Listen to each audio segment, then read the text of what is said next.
I am getting a hint that a lot of you are wrestling with a common topic. What do I do about other women around my partner? Now, before I get started, I know this is a hot topic on everyone's tongue. A lot of people want to claim, couldn't be me. I don't think this way. I think this person is crazy for thinking this way. but my thoughts on this are immediately no.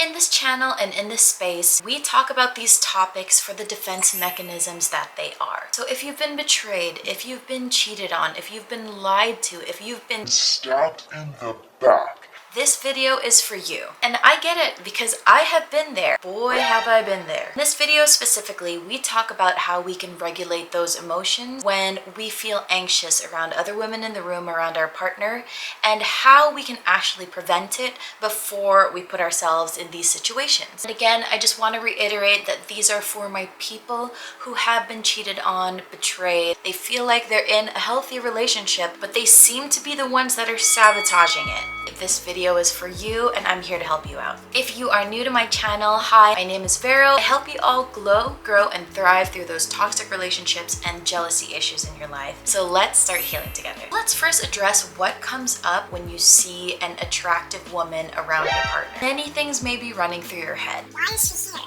Why is he looking at her? Does he want her more than me? Am I not good enough? Why does he have to look that way? Among many other things that are out of your control. But that's the key here. It's out of your control. The more you try to focus on things that are out of your control, like their thoughts, their actions, that person's thoughts, that person's actions, you get more out of control because you can't manipulate the situation. What can we do in this situation? We can only control our own thoughts. And I understand this makes people nervous at the thought of your partner even looking at somebody else. Just to hit you with the cold hard facts, everyone does it and it's normal. As much as it pains me to say it myself, it is normal.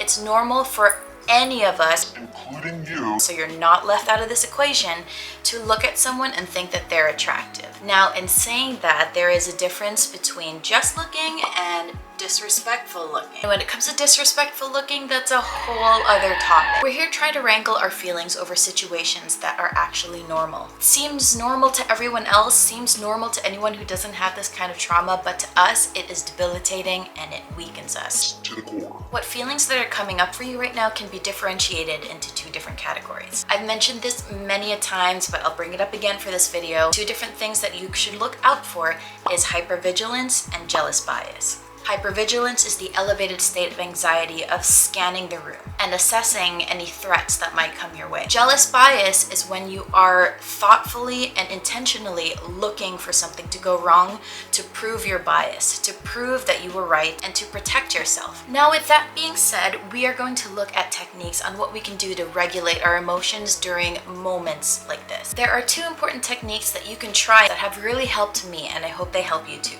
In these moments of high anxiety, you want to pause and recognize the feelings for what they are. You want to point it out, you want to give it a name. So what you can do is say, I feel angry, I feel scared, I feel high anxiety. Whatever that may look like, just name it and point it out. This technique helps so much for you to recognize what's going on and to separate yourself from those feelings so that you can just notice it instead of being so caught up in the emotions. It's a way of grounding yourself. Now, the second technique I want you to try is to challenge the thoughts. Once you've pointed out these emotions and once you've given it a name, I want you to try to challenge why you're feeling that way, why you think that way. And I want you to actually say contradicting statements to what you're feeling right now. So an example of challenging the thoughts is saying, this is normal, I do this too sometimes, everybody feels this way. It's a way of having something that feels so huge and so debilitating become much smaller the more you challenge the thoughts. And it makes the emotion go away bit by bit the more you challenge it. The more you do this, the more you realize you have control over the situation. The more you realize you can control your emotions. Now that we've gone over techniques of what we can do when we're in the moment, when we're in the heat and the thick of it, now what can we do to actually prevent this from happening? What are some surefire ways where we can actually get ahead of the curve and get ahead of our anxiety so that it doesn't slap us in the face? Sometimes just being real and honest with yourself, expecting that you're going to freak out, is a way of preventing it from happening. A lot of the times when we go through these emotions, and a lot of the times in the very beginning when we're trying to recognize these anxieties, these jealousies, these insecurities, it's because we don't see it coming. We don't want it to go wrong. In the other hand, if we go into the situation thinking this is gonna happen, then we gain back that control again over our emotion. We walk into it with our eyes fully wide open. Now again, we don't want to venture into the lane of jealous bias thinking, oh, he's gonna do it. He's gonna screw me over. He's going to piss me off. we are not thinking of it from that place. We are just going into it with our eyes open, not with the intent to attack or trap our partner. We want to just regulate what we're feeling and say to ourselves, something bad might happen, but I'll be okay. Something might go wrong, but I trust my partner. Something might make me angry, but I'm in a loving relationship. So it's important to walk into it with your armor already ready to go, knowing what might be out there and knowing that you can trust your relationship and yourself. The second thing to note that you can do that is preventative is to have these conversations with your partner. Just explain to them what comes up for you and what specifically triggers you, and have an open conversation about it.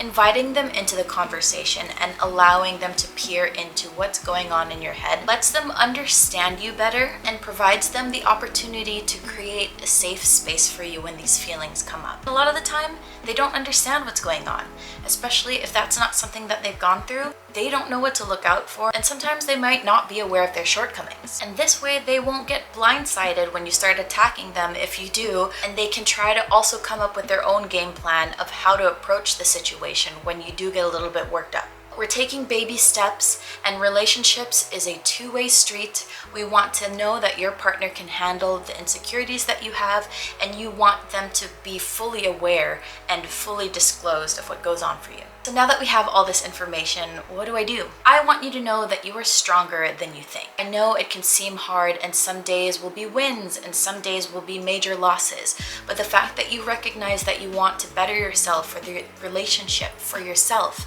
is a huge step, and it's an amazing step, and I want to applaud you for that. With that being said, it's very important to be kind to yourself in these situations.